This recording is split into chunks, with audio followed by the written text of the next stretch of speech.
I would say to the non-technical people that want to build software, knock yourself out. Go to Lovable, whatever, kill it. But don't tell Lovable or any other AI how to build technical solution. Focus on your problem. Problem number one is when I'm getting leads, some of the vibe coded people who vibe coded something, they have no idea about software and they think that it works on my machine. It's going to be very easy to put it online. Sometimes yes, but there is usually few stuff which people don't think about it. Data migration is such a boring subject. It's not going to make headlines, right? You're not going to see headlines on LinkedIn about data migration because it's not cool.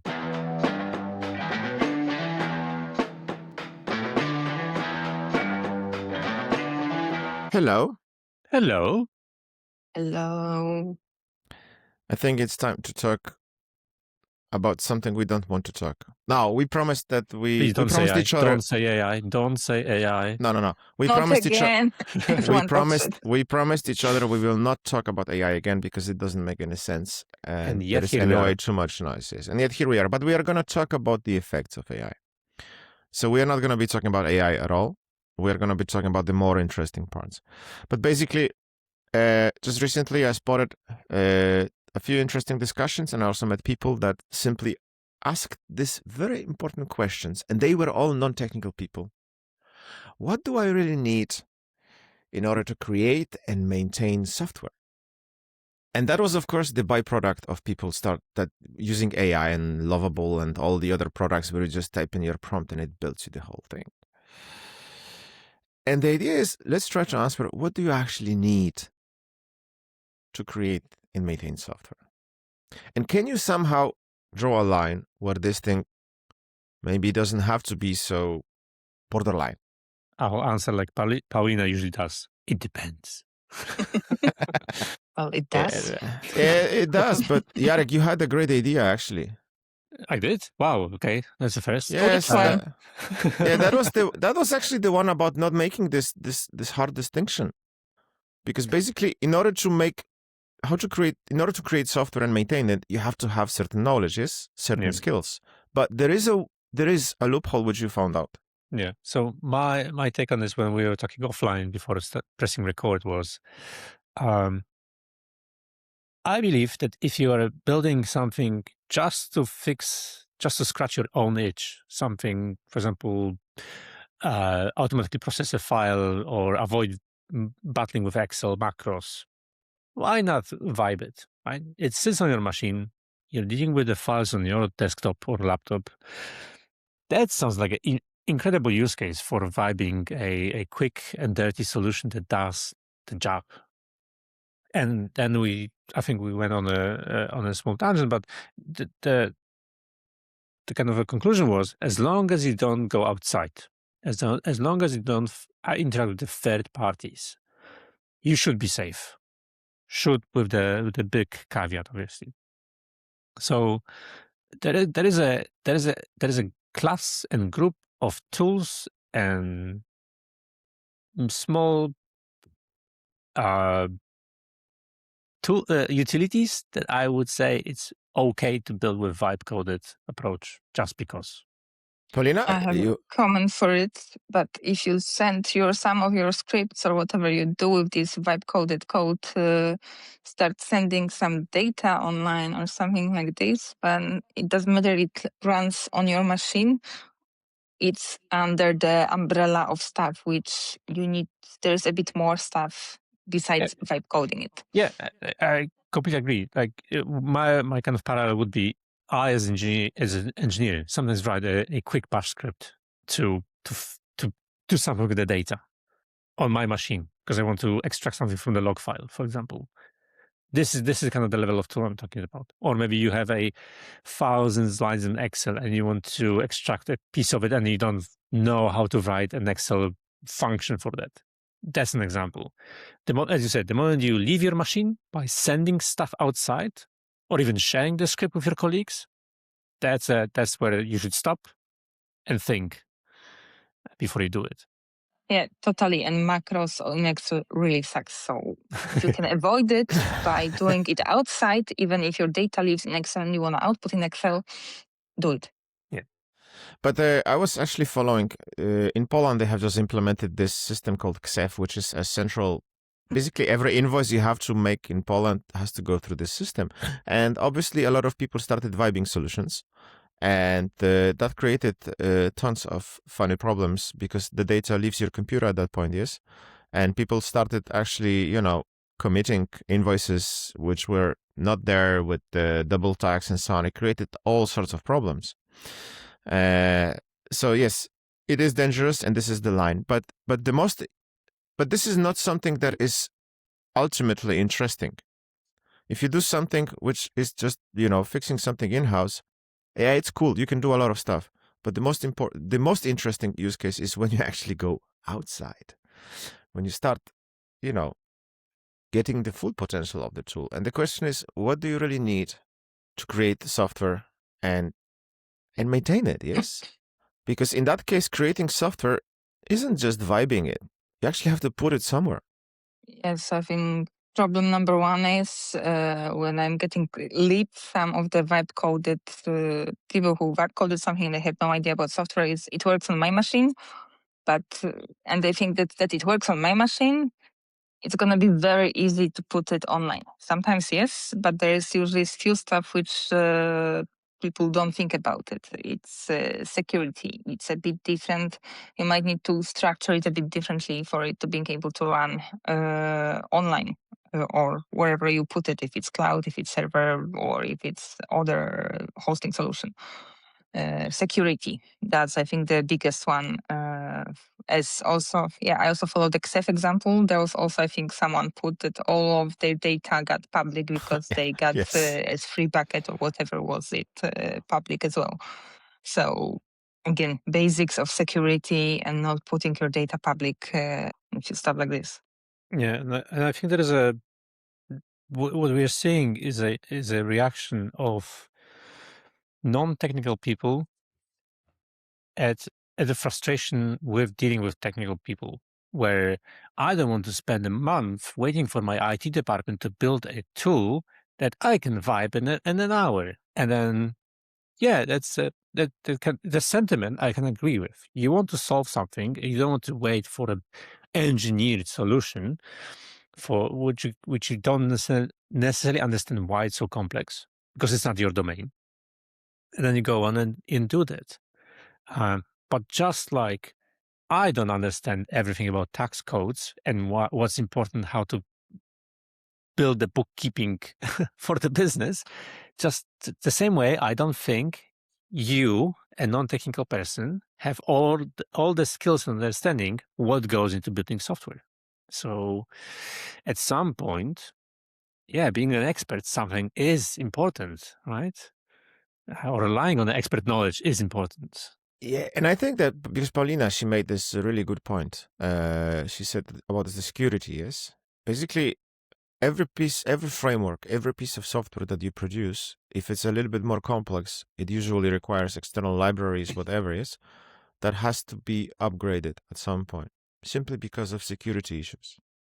Sooner or later, things are bound to happen. And then think about cloud offerings or any kind of, a lot of companies offering this simple hosting for websites, they simplify this to the point that you have one-click installations, yes? And this is because we all know that this is horrible just to set up this WordPress thing, yes? Mm-hmm. I mean, you have so many clicks in the database, blah, blah, blah, whatever. It is actually complex, yes? So they simplify that. But the moment you build your own application, suddenly you are in charge. And let's be honest, are you sometimes confused by all the cloud products? And not to mention, oh my God, how do we actually budget it? Yes? How do we figure out the price of this thing? And the new cloud toys, they just come up daily. I mean, there is new stuff basically released every day, yes? So yes, so we have the first two things, yes? It's basically the security, which is no longer optional. It is going to be a tail which will be chasing you. And then, of course, the technical knowledge about where to put it, what kind of thing to pick, to select. And I think the most important, how do I make the version 2 of my software? Well, there is no version 2. You just vibe it from the scratch, right? Yeah, but what happens with data? Hello. Data migration is such a boring subject. it's not going to make headlines, right? You're not going to see headlines on LinkedIn about data migration because it's not cool. It's a boring part of the job you do every single day, but it's not making headlines. It's not. You're right. It's not hip. But we interrupted Paulina. Paulina, you wanted to say something? Yeah, other thing, I think people are not aware of all the tools and how the process should look like for being able to ship code more than once. So, having Git, having pipelines to being able to deploy it, having code promotion. I mean, of course, depending how complex is your project and how complex and so on, but there are a few basics which people out of domain, they don't know, but they start coding with the AI or whatever, and they use one of these tools, but they don't follow all the good practices or some of the basics, which for us it's a baseline if we start anything. And they are not aware that it even exists. They only see that some problems later. Oh, my code is not versioned, but it worked. Now it doesn't work. What do I do? How do I go back to the previous version? Or how do I put it? I put one version somewhere. How do I put it again? And why does it take so long? And other thing, I think, which I had a talk with someone who's in the big company, and I think it's cost. That's also what they're trying to kind of avoid. So they're doing part of the job on their own, and they're trying to say, okay, can I minimize cost with going with to experts with my, I don't know, one pager or something, and they can just put it somewhere else and add what I'm missing. There's a lot of hybrid solutions. Yeah, but actually, yes, the hybrid solution. Two things. I think that our thinking is a little bit botched and flawed, and we are thinking from the perspective of people that know the whole process perfectly, yes. But Jarek, you actually nailed it, because Hans, who is a director of his own company, Hans is just going to do Lovable, and he's going to, a version 2 for him is just going to be a new prompt, which is going to be extended by the stuff he was missing, yes. But then the trick is your data. The moment you have data from your customers, for example, in that system, you have to make sure that this data stays there, yes? Because if it disappears or if it's broken, if it's exposed, whatever, then you have a lot of explanations to do, yes? And then, Paulina, you also, I think, yeah, that was also a spot-on thing, yes, what you just said. But basically, I think we have to start thinking more like not software developers, but those guys that have zero skills, and I'm not talking here in a bad way, but simply as we don't have knowledge to it, yes? Version 2 is new prompt, but data is a problem.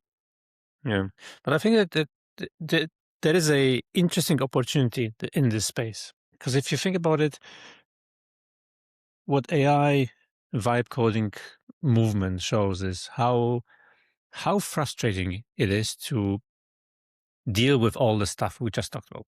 How frustrating it is to care about security. How frustrating it is to deal about data migration.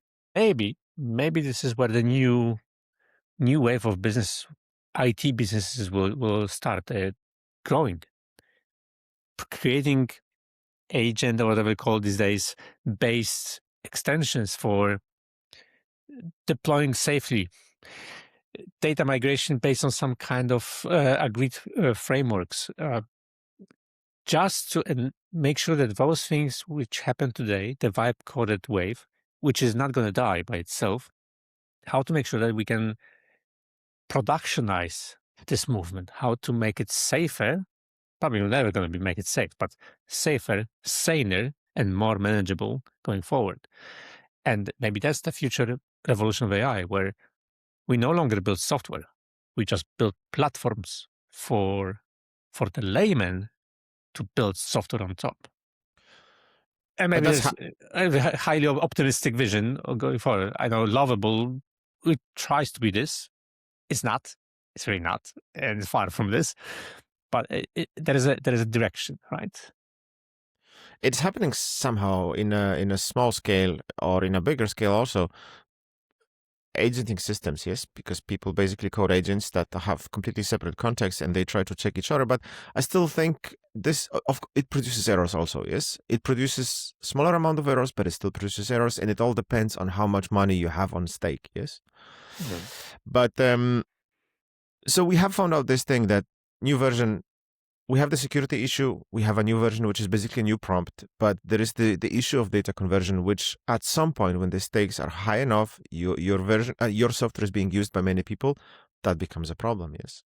Also, when you interface external external parties. Yes, let's say you do even tax fillings, orders, whatever. Things can go wrong there. Yes, if they are not being controlled properly. And then selecting also where are you going to host your application? Yes. Can you think of any other skills and how we could translate them between the two worlds? Yes. You wanna, I think, don't know if it's skill, but you wanna think. I think one of the basics that you wanna support more than one user if you go online, probably, and that's most of the cases. And that's not something what usually I see people think about it when they build it first. They think, and later, yeah, I need it. And that might change how your application look a lot structured, not necessarily in what you see, but what is in the backend. What maybe business people or people out of IT are not so much aware of. So you are saying, Paulina, yes, multi-user support for your application. In our heads, the first thing that pops up is, multi-user. That means also session tokens, whatever, yes? So there comes the additional piece of knowledge, additional puzzle, yes? How to separate those people that are logged into the system so that they only see the data they are supposed to see. Exactly. Yes? And that comes with all new back of the problems. Yeah. But this is a problem that's not, I would say, not typical to AI. I vividly remember 10 years ago, 15 years ago, we were building software, and then suddenly things you build in-house, you see the potential, you want to sell it, you want to put it out there. Multi-tenancy built as an afterthought is never easy, never simple, and often requires building new software from the get-go. But I think what this highlights, what you're talking about, Paulina, is a symptom of how complex of those things actually are. As in, is not today.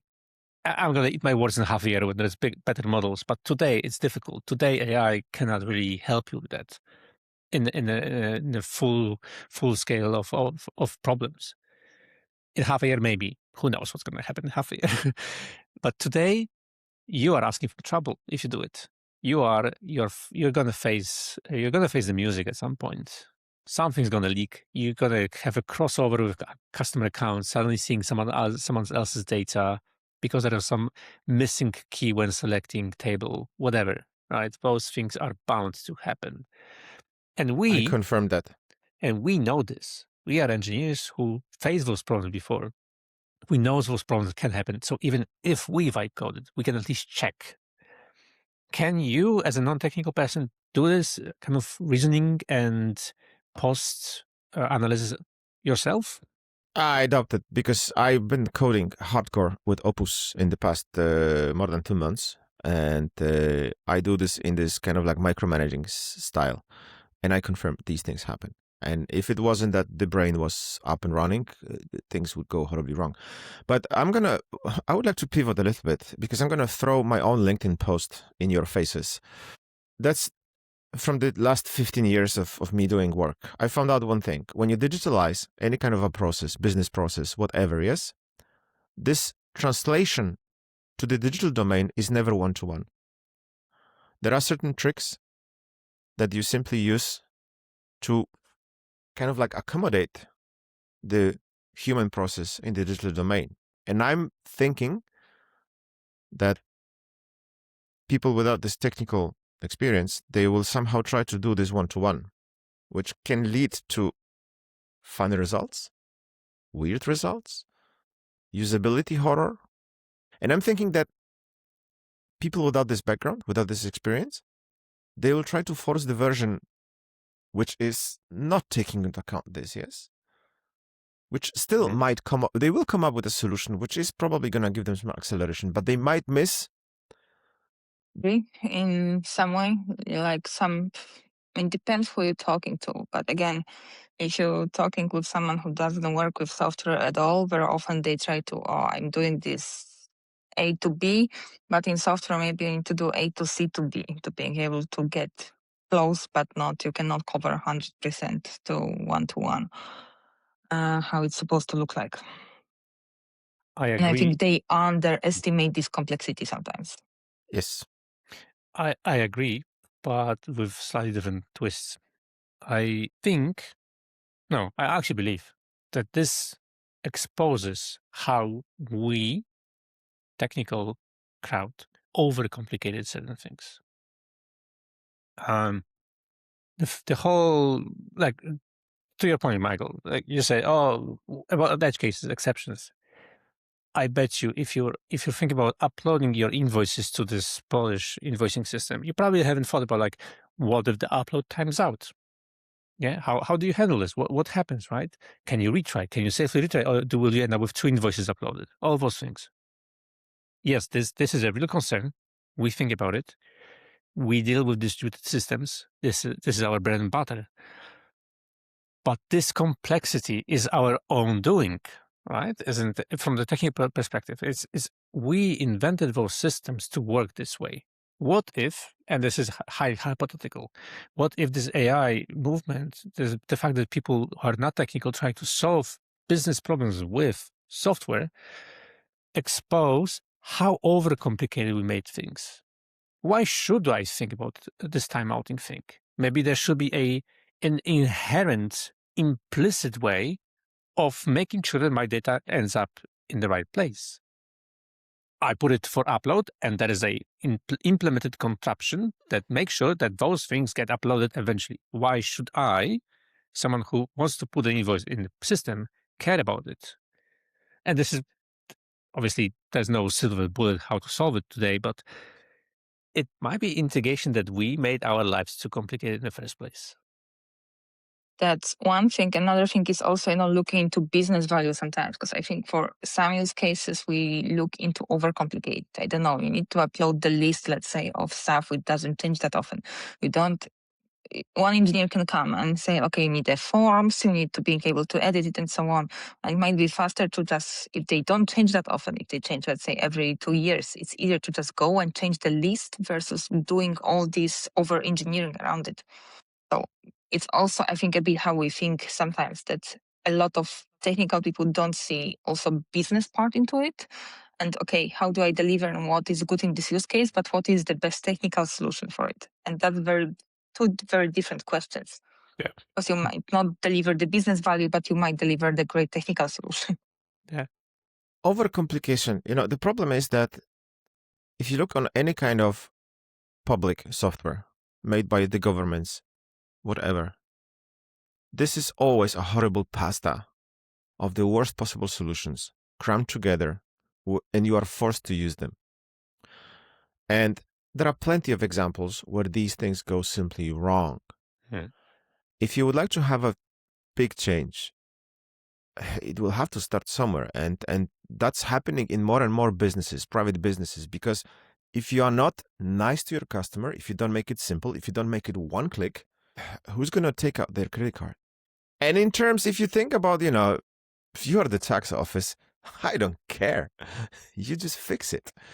I want to have these things. If not, you're going to go to jail. You see, I don't necessarily agree. I mean, just look at our friends from HMRC in UK. There is a way of changing those things. Even entrenched organizations such as government bodies can make your life easier, because they also understand that the amount of errors and mistakes caused by the citizen costs the government office a ton of corrections, work, and manual labor. So I don't necessarily agree with you on this one. And I think that if I am a taxpayer, and I would, if my government organization can improve their processes by delivering software faster rather than going to our friends from Capgemini or Deloitte or other big consulting firms who spend months and months on building yet another form input tool, then I'm all for building a solid foundation for skeleton crews in those government bodies to build useful and safe software. But that's the key. Building a solid foundation with safeguards and checks in the first place. So then next day, for new regulations, for new law, when there is a requirement for new input form that does X, Y, Z, someone can safely and securely implement this. And if in distant future, Lovable style application is the solution for that, I'm supporting this motion. Okay, we drifted off a little bit, so let's No, get back. I don't think we did. I don't think we did. We are talking about impact of AI on building software, on making it production ready, works on my machine, and solving a real life issues. I think we are going in the right direction. Yeah, we are going the right, but I will push us back to the thing: what kind of skills people really need to create and maintain software?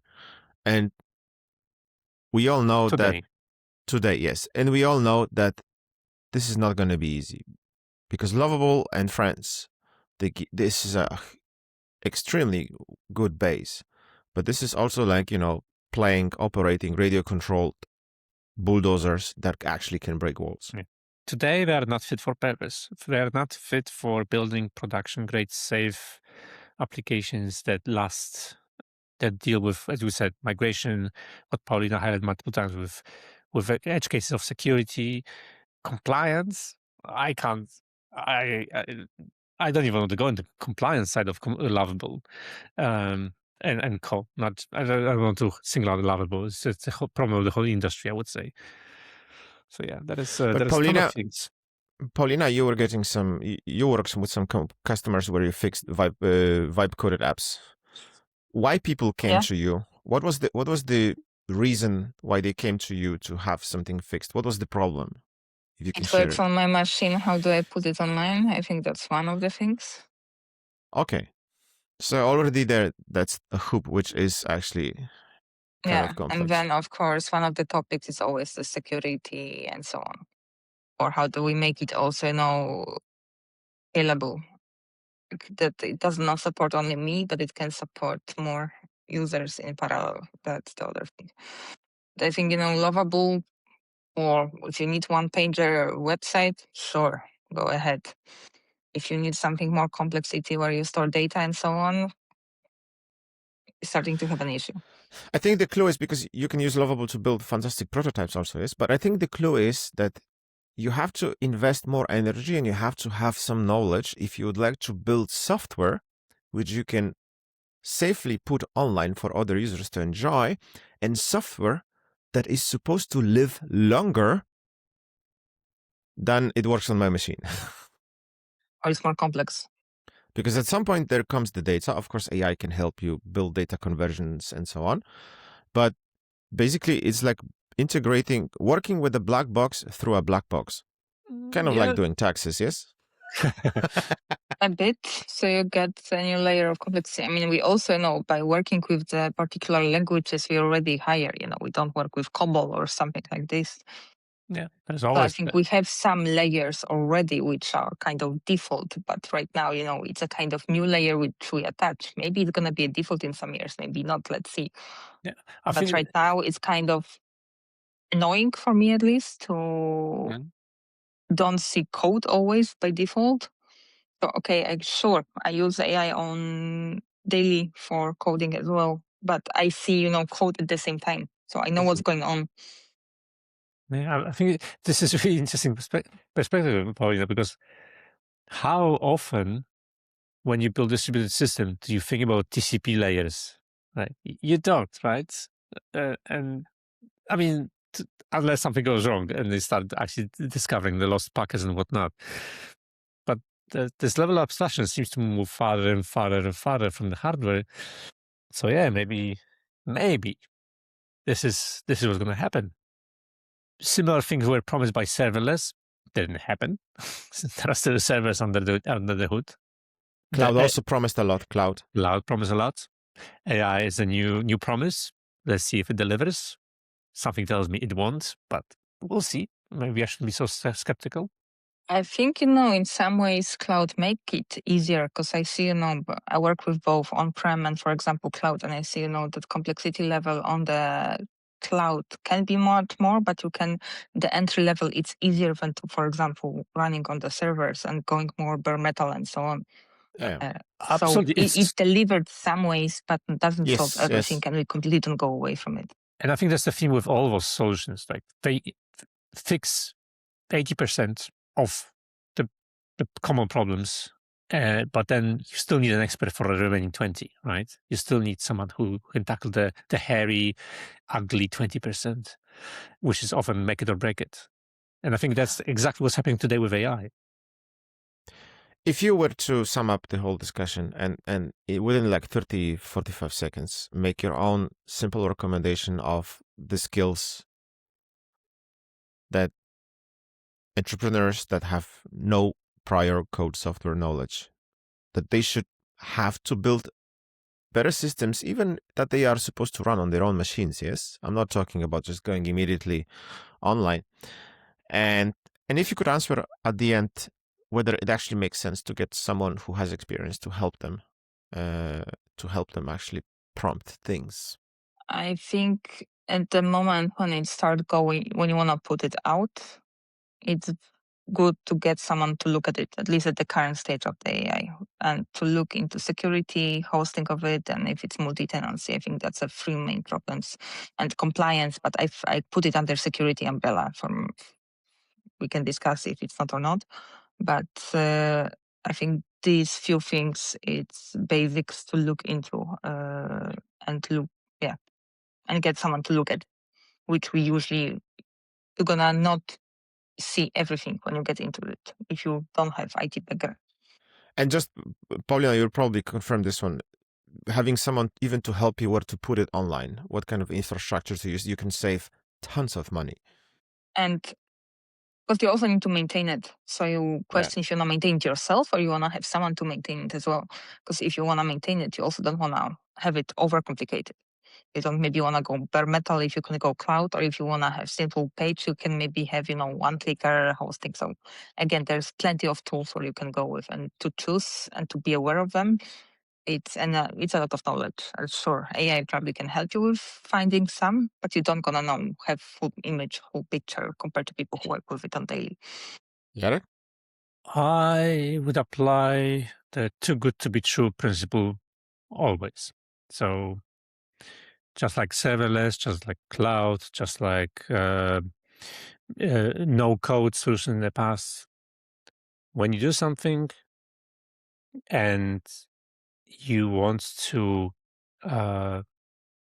start with the proper use beyond your scripting, local scripting, especially with your or customer data, get an expert, get understanding. That's probably the key. Like remove the black box component. Maybe it's good enough. Who knows? Maybe solution is good enough. But do you know? Can you trust? Get a second opinion. Check.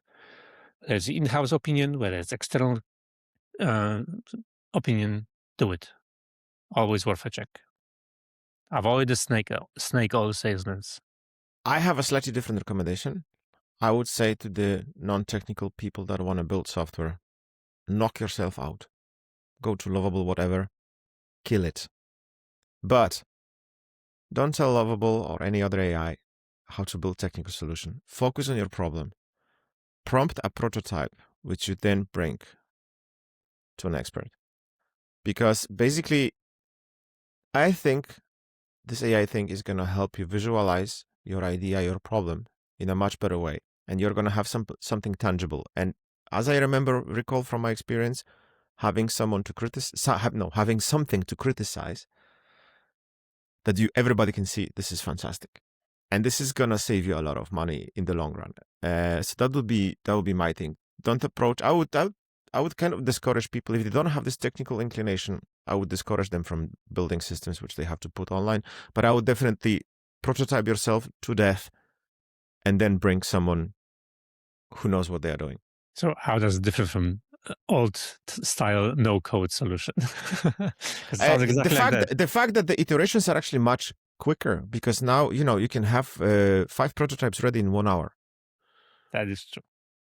And you can have actually a very good advisor, because AI is going to come with all kind of weird solutions here and there. So it can actually enhance your ideas. And then you bring the right people to the game, and they know what they have to build. So you're already not wasting a lot of time. That would be my 5 cents. I think systems, sure, but if you're just doing some simple automation, as Jarek mentioned before in Excel, you don't need IT person to do it. Yeah, You just figure it true. out, because otherwise you need to do it in Excel. So Yeah, there exactly. is this small portion when you can do it on your own. Just make sure that AI doesn't suggest you upload your Excel with confidential data somewhere for the analysis. Yeah, as long as it's on your machine and you don't put it somewhere else, yes. Unplug it. Unplug it from the internet. Fantastic. I think we have covered everything. I would like to thank you for today's discussion. And of course, I would like to enjoy all our viewers and people who listen to us. Make sure to follow Paulina, Jarek, and me on LinkedIn. Take a look also on our YouTube channel where we drop all the episodes. Me and Paulina, we are also active on Instagram. So follow us. Make sure so that you don't miss every new episode. And of course, I think we are all posting very interesting stuff on a regular We're basis. also on Spotify and Apple Podcasts. So. Oh, thank you very much.